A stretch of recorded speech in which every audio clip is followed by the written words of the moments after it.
అతి సాధారణ స్థాయి నుంచి దేశ ప్రథమ పౌరుడి స్థాయికి ఎదిగిన వ్యక్తి ఏపీజే అబ్దుల్ కలాం.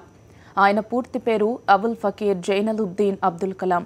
1931 అక్టోబర్ 15న తమిళనాడులోని రామేశ్వరంలో జన్మించారు. కలాం తండ్రి జైనలుబ్దీన్ చిన్న పడవకు యజమాని, తల్లి అసియమ్మ గృహిణి. నిరుపేద కుటుంబంలో పుట్టిన కలాం చిన్నతనం నుంచే చదువుల్లో చురుకుగా ఉండేవారు. కటిక దారిద్ర్యం వెక్కిరిస్తున్నప్పటికీ ఏదో సాధించాలన్న లక్ష్యం ఎప్పుడూ కలాం మదిలో మెదులుతూ ఉండేది. అందుకే పేదరికానికి ఎదురేగి విలువైన విద్యలో వికసించారు. కుటుంబానికి ఏదోలా సాయపడుతూనే చదువును కొనసాగించారు. కిరోసిన్ దీపాల వెలుతురులో చదువుకుంటూ అడుగడుగునా ఎదురైన ఆర్థిక ఇబ్బందులను అధిగమిస్తూ ముందుకు సాగారు.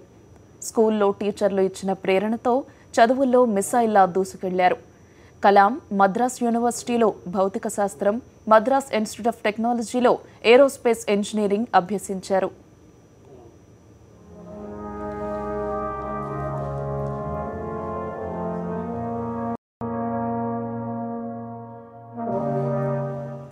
భారతీయ పరిశోధన రంగంలో అబ్దుల్ కలాం సేవలు అనితర సాధ్యం. MITలో విద్యాభ్యాసం తర్వాత కలాం DRDOలో చేరి అంచెలంచెలుగా ఎదిగారు. 1969లో ఇస్రోకు బదిలీ అయిన కలాం అక్కడ అంతరిక్ష ప్రయోగాల్లో భారత్ను ప్రపంచ దేశాల సరసన నిలబెట్టే అద్భుత విజయాలను అందించారు. క్షిపణి వ్యవస్థకు ఊపిరులూది మిసైల్ మ్యాన్గా పేరుగాంచారు. క్షిపణి రంగంలో భారత ఖ్యాతిని ఇనుమడింపచేసిన అగ్ని, పృథ్వీ సహా పలు క్షిపణులు ఆయన మార్గనిర్దేశకత్వంలో రూపొందినవే. 1998లో పోఖ్రాన్ అణు పరీక్షల వెనుక కీలక శక్తి కలాం. అటల్ బిహారీ వాజ్పేయి ప్రధానిగా ఉన్న సమయంలో కలాం అణు పరీక్షల ప్రధాన శాస్త్రీయ సలహాదారుగా వ్యవహరించారు. తన అద్భుత ప్రతిభా కౌశల్యంతో భారత ప్రయోగాలకు ప్రాణం పోశారు. ఎన్నో క్షిపణులు, అంతరిక్ష ప్రయోగాల విజయంలో కీలక పాత్ర వహించారు. అనతి కాలంలోనే భారత అణ్వస్త్ర పితామహుడిగా పేరుగాంచారు.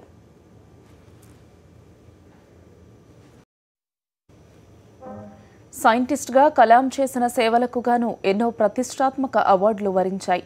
1981లో పద్మభూషణ్, 1990లో పద్మవిభూషణ్, 1997లో దేశ అత్యంత ప్రతిష్టాత్మక పురస్కారం భారతరత్నతో భారత ప్రభుత్వం సత్కరించింది. 1997లోనే ఇందిరాగాంధీ జాతీయ సమైక్యత అవార్డు, 1998లో వీర సావర్కర్ అవార్డు కలాంను వరించింది.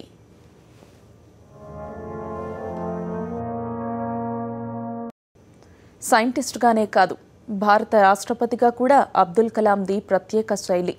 ఆయన సేవలు మెచ్చిన పలు రాజకీయ పక్షాలు రాష్ట్రపతి పదవికి కలాం సరైన వ్యక్తి అని నిర్ణయించుకున్నాయి. అంతే, 2002లో రాష్ట్రపతి అభ్యర్థిగా పోటీకి దింపాయి.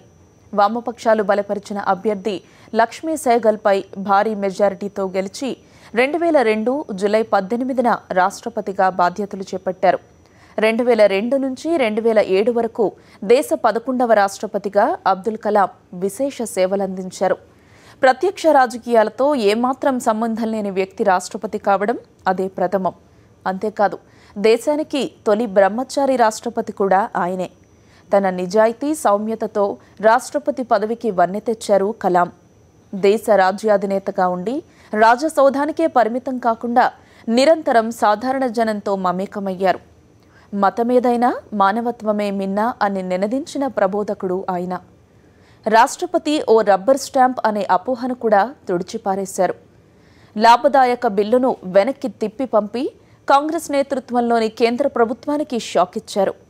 ఆ మరుసటి రోజే నాటి ప్రధాని మన్మోహన్ సింగ్ కలాం వద్దకు వెళ్లి వివరణ ఇచ్చుకుని బిల్లుకు ఆమోదముద్ర వేయించుకున్నారు. సుఖోయి యుద్ధ విమానాన్ని నడిపిన జలాంతర్గామిలో ప్రయాణించిన, సియాచిన్ను సందర్శించిన తొలి రాష్ట్రపతిగా ఆయన ప్రఖ్యాతిగాంచారు.